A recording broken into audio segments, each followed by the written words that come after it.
You are listening to the Photographic Podcast. Your hosts are Jay, Justin, Mike, and Valentin.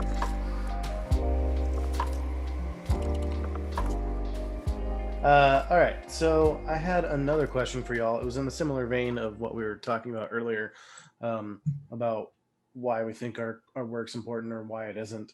Um, do you like your work, or are you making work for others to enjoy? I feel, at least for me personally, uh, I have a hard time separating the two. Like I like to think that the work that I make is what people enjoy or what makes people like my page, my Instagram page.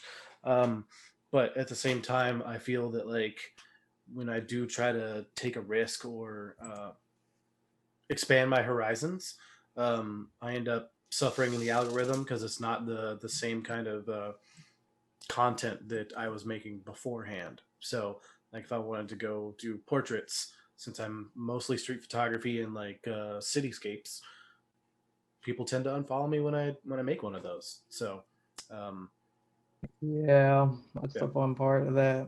I would say, yeah, it's kind of like a mixture because on Instagram you kind of have to cater to other people's egos a little bit if you actually care about having followers and stuff, or at least maybe try to find a happy medium, like maybe something. But it doesn't even always turn out like that, you know. Like sometimes the stuff you think is awesome, other people are like, eh, and the stuff you think is eh, other people are like, oh my god, this is great, and you're like, eh, it's all right. So Story of my I life. think it's yeah. It's, We was literally talking about this not too long ago. But I mean, I guess it goes back to, you should always be doing this for yourself. It's like you'll never, I guess, achieve happiness if you're trying to appease others. So, um, as long as you feel good about your work, just put it out there, and then there will be someone. I mean, regardless of the algorithms and stuff like that, at some point in some time, if somebody really wants to find work that it looks like yours, they will find it. So people mm-hmm. who are there for a moment, cool, they got to see your work. Um, they might even come back later. So, Or the and robots. Yeah, yep, or that's the the same. robots. It's the Shout same out for to the me, and robots. right, hi robots. It's the same for me too. I mean, because I mean, I do want the photos that I take are meant to be just me capturing a moment in which I felt whatever that I felt in that particular moment, and so it's kind of the same answers that I just do it for me. But I mean, unfortunately, that's part of being an artist is taking a few risks with kind of exposing yourself in some way and Mm-hmm. in an artistic way, um, not in the other way, Val. You know. Um, but it's kind of like music too. It's like so we would play music and we would write songs and we'd spend all this time writing songs and we would only put together the ones that felt good when we played them. And it's the same with taking the photos. Like you don't post the ones that were trash. You post the ones that feel good when you get through with the edit or whatever you're doing to the photo. Yeah. But and just like with the music, when you go and you play it on stage, I was always the happiest when anybody, even if it was just one person, said, "Hey man, I love that one song where you did the thing." Mm-hmm. Whatever that was that one time. Like that's all I care about. If one person likes it, then that makes me happy. That means that in some on some level I connected with another person in that moment, and I think that's it for me. Just as long as it's one. I think it's hard to pull ourselves away from that natural human instinct of wanting to be acknowledged in some shape or fashion. So, sure. I mean, it's completely understandable. I mean, you want to know that okay, I'm being some form of validation for your hard work. I mean, you've put time into your craft. Is it really is the way that you perceive your work the same as others perceive it? It may not be to all. May people might understand it, but can I get at least one? I Right. Yeah, think there was like something I saw somebody had said, just say something nice to somebody just randomly every day because I mean you don't know what they're going through. Not trying to change the subject, but I No. mean if you no, but just it's say like that. if you say something nice to just one random person, they may have not heard a single positive thing that whole day, Mm-hmm. but even if they look at you a certain way, be that one positive thing to them, and that might change something for them that day. So I mean, things that I feel like it goes the same way for your work. So you you you spend your time looking, figuring out I mean, if you go by the rules of thirds and stuff like that, adjusting your camera settings, stuff like that, going into editing the picture into the way that you like it, and then posting it out there for people to see.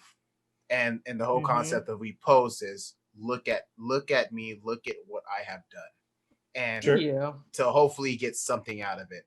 And the whole Mm-hmm. concept of the likes thing, it for some people it hurts because there's like probably a number value that, okay, if it doesn't hit this much, then I must not be doing good. Oh, let me put out more. Let me put out more. So Yeah. if we're able to pull ourselves away from them, then that's good. But at least getting those likes, you have that natural feeling of, okay, I'm on that right track. Yeah, maybe I don't suck because 30 people liked my photo. Yeah. Mm-hmm. Right. Yeah. On that note, we hear it brought up all the time. I don't know if y'all listen to other photography podcasts, but photographers will every once in a while bring it up. If social media was gone tomorrow, would you still do this, or would you find another hobby?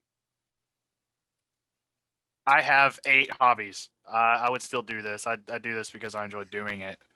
The social media aspect of it it's almost like a game that you can play with it once you've completed the hobby part. Sure. So it's more of the feedback presentation aspect of of of it, but it's not the why I do it. The why I do it obviously is because I enjoy the feeling and the emotion attached to the things that I do. The same reason I do any other thing that I would consider one of my hobbies. So yeah, no, I'd still do it.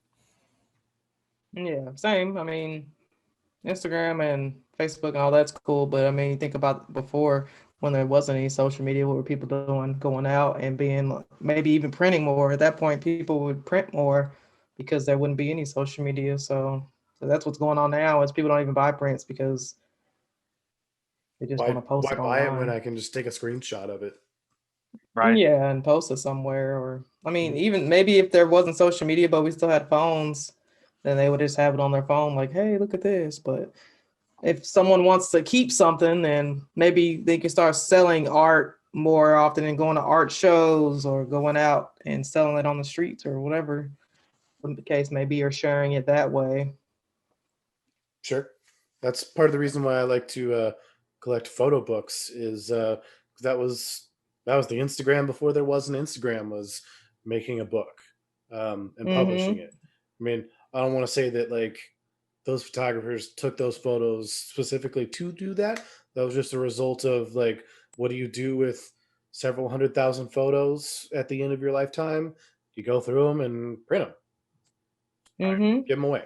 Um, but yeah, that's something that I also try to keep in the back of my mind when I'm like struggling for likes, is like, maybe just because right now I don't have very many followers or I don't get good engagement on my social media doesn't mean that like later on somebody might find a hard drive with all my photos on it and they're like, holy shit, why wasn't this guy famous, or something like that. Like I don't think that I my photos are that good, but like Mm-hmm. I think that's something that we all secretly hope for, that like someday somebody will find our stuff and be like, holy shit, look at this. But maybe they won't. Mm-hmm. I'll still do So it. I mean, I like to know that somebody in Japan seen my work and they put a like on my Instagram. But at the end of the day, if it was probably just featured to just people in Texas, I don't think I would mind. I feel like with social media, it also gives this aspect where it puts you in, puts you out there in the world to be able to have the chance or opportunity to work with other individuals and collab. And with Mm-hmm. that, I mean, I met y'all, so I mean, I'm happy for that. I mean, that's something I wouldn't want to take away. So if there was some type of way that that could still happen without having a social media platform per se, then I'd be all for it. I mean, Oh yeah, dude, that's pretty much it. So Yeah, I do like that that social media's kind of added that a potential, obviously the social part of it, but not just online, but given us the opportunity to kind of come off of line and meet in person and then actually do things together. I do like that aspect of it, but it doesn't change. It wouldn't change whether or not I do it, but I am appreciative of certain aspects of it existing. how would have Moriyama been if he had a social media platform where he could post his work and meet other photographers in his area? Probably some people that never even decided to become a photographer, but because they were able to see his work from wherever they could have potentially picked up a camera or potentially looked for where he was at, and then maybe they did like little photo groups and stuff like that. Right. Yeah, that's actually King Japes on YouTube does that a lot. He's a film photographer based out of San Diego. Back before COVID, he would have meetups, and it would just be everybody make 10 prints and go around and find somebody you want to trade prints with and trade a print. Huh. I thought that was like the neatest thing. I tried to do that in our DFW photography squad thing, but nobody made any prints and nobody came. If I had a printer, I'd be more than happy to do that. That'd be, I mean, probably not 10. I'd probably be like, hey, here's 3 prints. I signed them. Sure. Give me 3 of your prints that are big enough. I'd like to post them or do. I mean, probably Well, do that was the something with thing. them. Was like you have all the photos that you want to take. I mean, all the photos that you want to print. Take 5 of the best ones that you can think of that are your favorites and print them out and trade them with other people that did the exact same thing. Everybody could have 4x6s. They don't have to be huge gallery size prints, but like go to Walgreens and get some cheap prints and share them with people. Or do a zine and have a collection of photographs and put it in something super fucking cheap.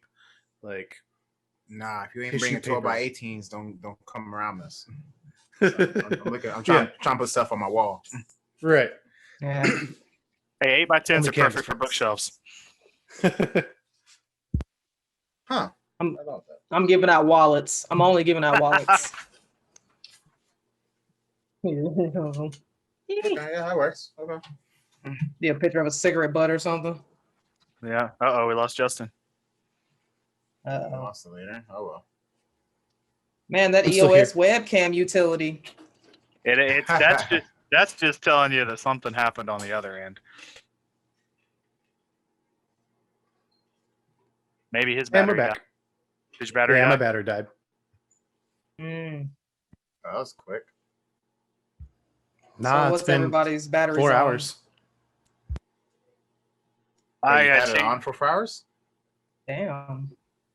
changed mine in between the videos just in case. Cheater.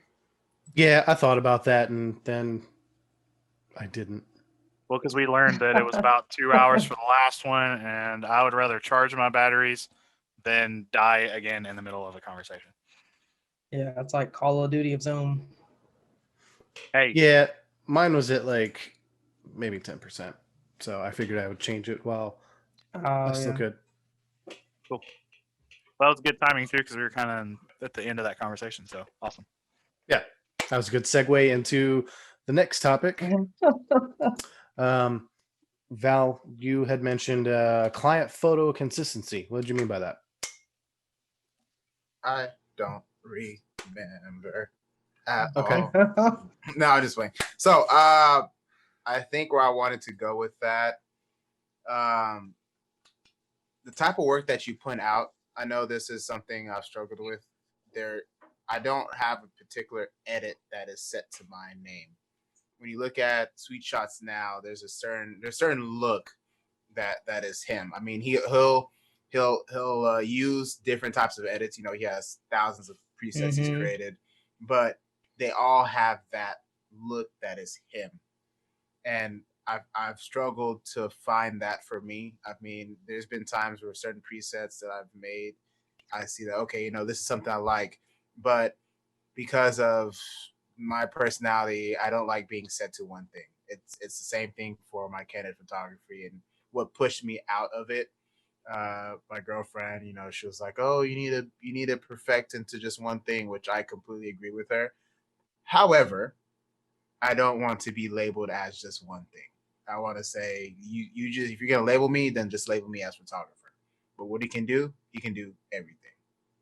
Now Yeah, that's just kind of how I've always wanted to carry myself. I never wanted to be, oh, he's just candid photographer. Oh, he just does social events or stuff like that. So um I always wonder, what's your thoughts about that? Is where do you feel when it comes to, have y'all found that I guess your brand when it comes to your photography, where you say, okay, I put out work and everybody knows that this is Mike's work, this is Jalissa's work, this is Justin's work, and you can see that. You can probably walk into our gallery a couple years from now and be like, oh, that's some work from Jalissa. So I know that I can spot that a mile away without having to just see her watermark or something like that on there. I think that's the story of my life too, because I don't I wish I had like a certain niche or whatever. I think I'm not a very conservative person anyway, so yeah, if you're a conservative photographer, it's just like all I do is portraits or all I do is landscapes. That's all I do. But like I like landscapes, and some days I like street, some days uh I like portraiture, some days I like different types of portraiture. It's not always have to be like the beauty model type of stuff. It can be other things like, I mean, product photography or all that stuff. It's just different stuff. I mean, and that's another reason why I don't really have a certain editing style. I think Mike said one time, maybe my street photos, maybe, because Mike said, "Oh, I could tell by the way you edit." I'm like, really? Because I really don't have a certain style, at Not least even across the board.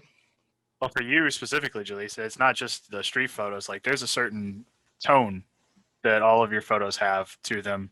Mm. Like even like from the stuff from Oklahoma, your street photography, a lot of your portrait work. There's a certain tone that they have. Even the black and white stuff. Whenever you do your edits on it, I can tell it was you that did the edit on it.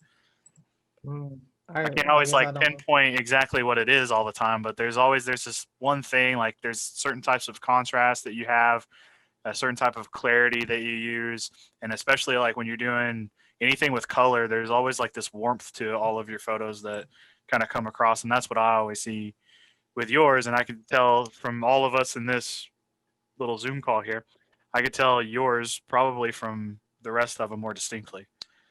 And Yeah. I think Justin has his own kind of thing too, from my perspective, Mm-hmm. because his is a And he little bit probably doesn't know that either. right.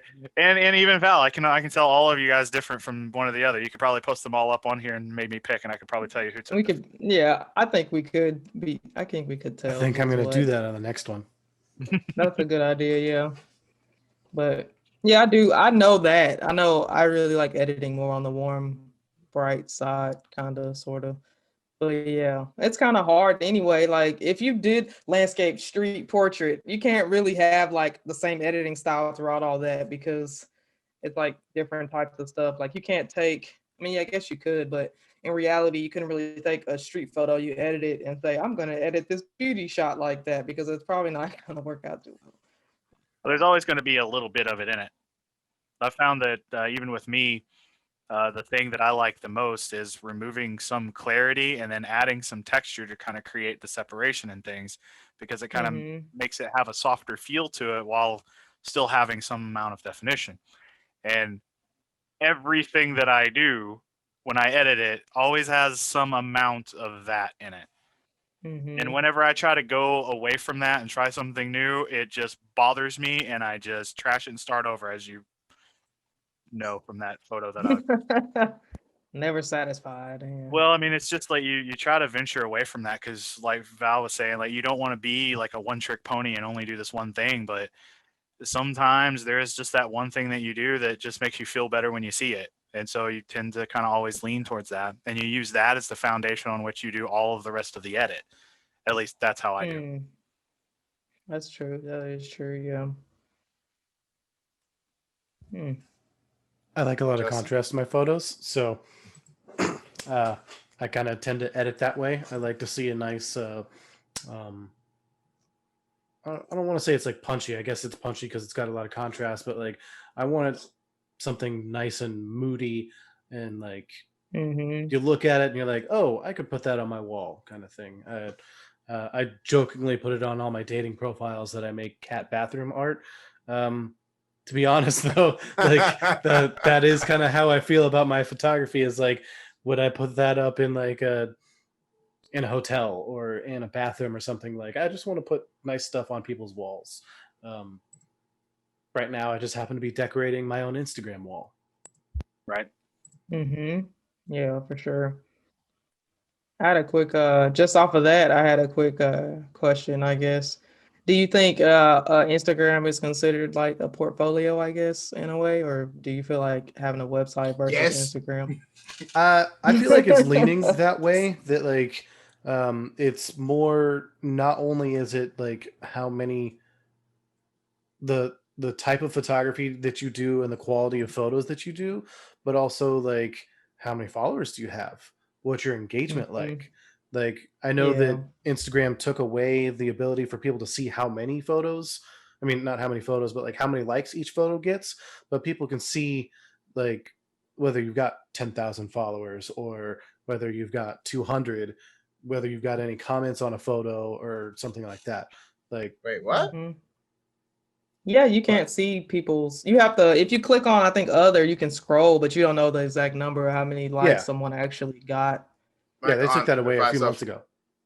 so if I go to one of my pictures now, like I don't know if I You'll get Well, likes on it. your pictures, that's you'll your be able to pictures, the see other it people's pictures, if you hit the other insights. But people's.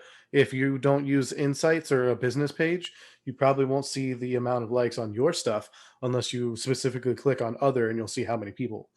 But if you go to like my profile or Jalissa's and you look at a post, any given post, it won't tell you Mm-hmm. how many people are on there. It'll A just Yeah, non-business say, page. yeah, go to anybody's page. Hmm. I'm not gonna hold it yeah. open. I'm just gonna like look at it in the Yeah. background. But yeah, like I just wonder if those things aren't a contributing factor in what people would consider a successful portfolio now. Like, sure, you could have a Mm, Squarespace or a Wix profile or whatever kind of like personal website, but depending on what type of client you're looking for or going for, they're going to look at those other things too, like the mm-hmm. clout that they're going to get from having you as a photographer. Yeah, I think Yeah. it's more of like the older crowd might be the ones that are more a little traditional, and they're like, "What's your What's your website? website or your number? Like my number? Why do you need my number?" Yeah, why do you need my cell phone? You don't need to text me. Email. Yeah, Yeah, yeah. I I mean, think that it's a good it's almost like the like your elevator pitch version of your job. It's Yeah, that's a good way to put what it. can I tell you in 1 minute what my capabilities are? Here's my Instagram. That's about as quick as I can tell you what I can do. Now, if Yeah. you want to get into yeah, the weeds with it, then obviously go to my website. You can kind of do that, and we have further conversations for other stuff. But yeah, I think it should be considered at least part of your resume. yeah. And now I Yeah. think, well, I don't know about I think on the creator page you can. Because do y'all have just regular Instagrams or like creator or business? I I use the have business. I have Both. two. Because I have my regular Instagram that I don't even get on anymore, and then I have my night one that I just made, and then my regular one. But those are both creator accounts because I think before you could just have a regular account or a business account, but now you can actually have a creator account. So Is there I a just big have. difference between business and creator? I think so. Because with business, I think you can actually have like that option, like whenever you do stories, how people have like swipe up and stuff like that. I don't think I have that option. There's like certain Oh, yeah, things, I yeah. think Yeah. features. Yeah, there's certain features. So, but yeah, with creator, you get a little bit more to it. I was saying because with websites, like normally people use websites so that people can contact them or book them or see their stuff on an Instagram. You can do that. Even now they have where you can put like I think you can put buttons in there now or something like that. Like I don't know if that's business, but you know how you go to some people's page and they have like a little button or something that says like email or website, or you can put it right there. Hmm. That's the same thing. So I mean, it's almost like a website. Yeah. So on Has that thought, everything like a portfolio. what do y'all think about jobs that like some I've seen some photography gigs where they require you to have maybe the latest brand camera or like you was talking about, they want to be able to see your page and see what your influence like looks like on the web. What's your thoughts about that type of searching? I mean, I feel like that kills part of the market where okay, a person buys this, so a person with so said great camera is expected to take great pictures, but then I look at it, I'm like, I'm pretty sure I can knock out a better picture than somebody with the latest brand, whatever. But now I'm out of the league because of just whatever your criteria is. And granted, it's your criteria, which is fine, but I feel like you're not really getting the best quality work out there. I think that that's kind of horseshit. Yeah. Some of the greatest photographers and work in the history of photography were done with less technology than in this mouse. Like, Mhm. literally, some of the most famous pictures in the world were taken on a fully mechanical camera. There's no light meter, there's no nothing, there's just film in it. Like, to say that a certain camera gives you a certain quality of work, um, bullshit. It's down to the artist behind the tool. Right. Everything else is secondary.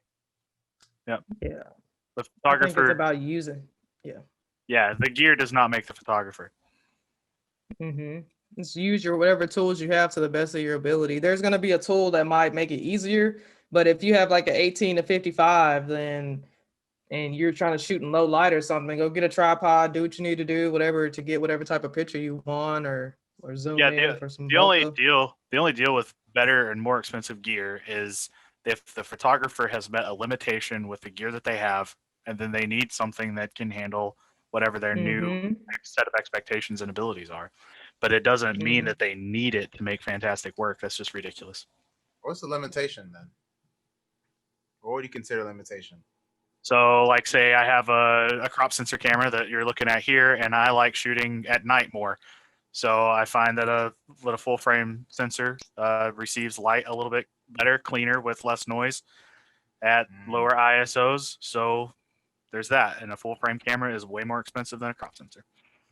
Yeah, that's where I'm at Yeah. right now. If I would have Sometimes known that I like shooting at night, I would have probably bought one. But and that goes back to not really knowing exactly what you want to shoot when you first start out because you're shooting every damn thing. And I mean, this camera is great. Like, I'm glad I bought it. I did a lot of research and was like, I want a camera that I don't have to upgrade.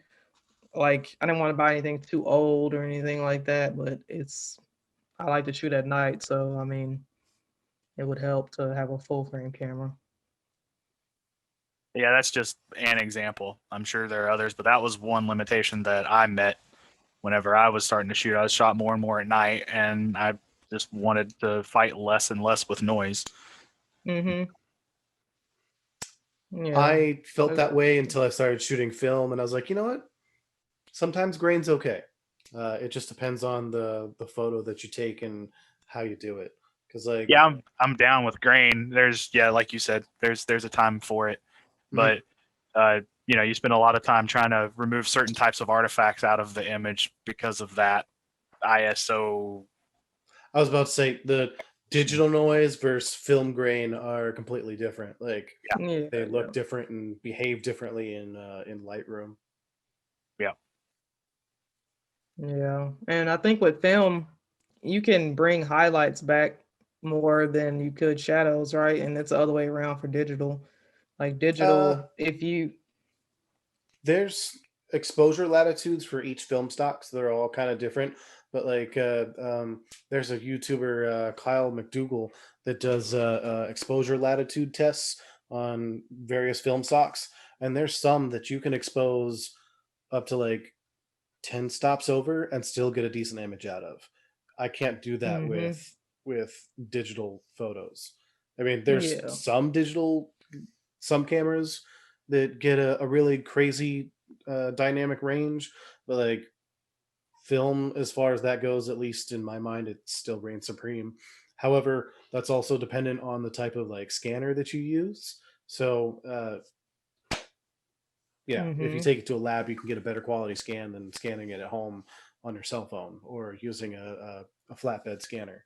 Some people Mm-hmm. even scan it with digital cameras. So like take my EOS R and a nice lens, stick it straight upside down, and take photos of film with a backlit, and I can scan photos that way. But it all really just depends on my workflow.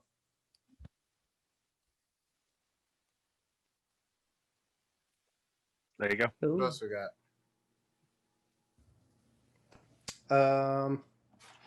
I can think of more questions. We just got 3 minutes left. Oh, Okay.